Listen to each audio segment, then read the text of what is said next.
हिमालय की गोद में बसा एक ऐसा तीर्थ जहां हर कदम पर श्रद्धा की धड़कन सुनाई देती है, जहां हवा में भक्ति की सुगंध है और पत्थर भी मानो माता का नाम जपते हों। यही है वैष्णो देवी धाम। कहा जाता है मां के दरबार में वही पहुंचता है जिसे मां स्वयं बुलाती हैं। लेकिन क्या आपने कभी सोचा है मां वैष्णो देवी कौन थी? उन्होंने गुफा को ही अपना निवास क्यों बनाया? आइए आपको ले चलता हूं एक ऐसी कहानी में जो सिर्फ सुनी नहीं जाती, महसूस की जाती है। बहुत प्राचीन समय की बात है। धरती पर पाप, अत्याचार और अधर्म बढ़ चुका था। राक्षसी शक्तियां साधु संतों और निर्दोष लोगों पर अत्याचार कर रही थीं। देवता चिंतित थे।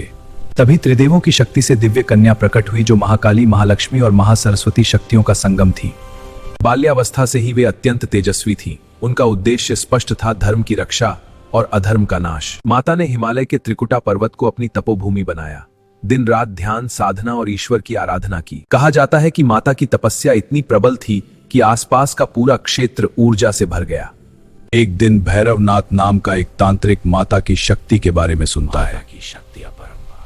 वह उन्हें पाने और अपनी शक्तियां बढ़ाने के उद्देश्य से माता का पीछा करता है। माता समझ जाती हैं कि उसका उद्देश्य गलत है। वे उससे बचते हुए विभिन्न स्थानों से गुजरती हैं और वहीं वहीं तक प्रवेश करती हैं।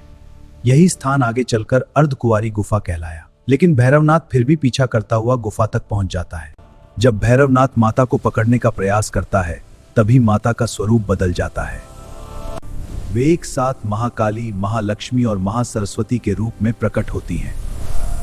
भयानक युद्ध होता है। आखिर माता अपने सुदर्शन चक्र से भैरवनाथ का सिर धड़ से अलग कर देती है। मरते समय भैरवनाथ को अपनी गलती का एहसास होता है। वह माता से क्षमा मांगता है।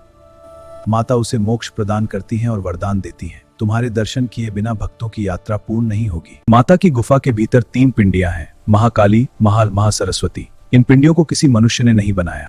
गुफा के अंदर से पवित्र जलधारा बहती है जिसे चरण गंगा कहा जाता है। आज तक वैज्ञानिक यह पूरी तरह स्पष्ट नहीं कर पाए कि यह जलधारा कहां से आती है। यहां आने से मनुष्य को मानसिक शांति मिलती है, सच्चे मन से मांगी गई मुराद पूरी होती है। मां वैष्णो देवी केवल इच्छाएं पूरी नहीं करती बल्कि इंसान को मजबूत भी बनाती हैं। अगर आप कभी जीवन में हार मानने लगें तो बस एक बार मन से कहिए, जय माता दी।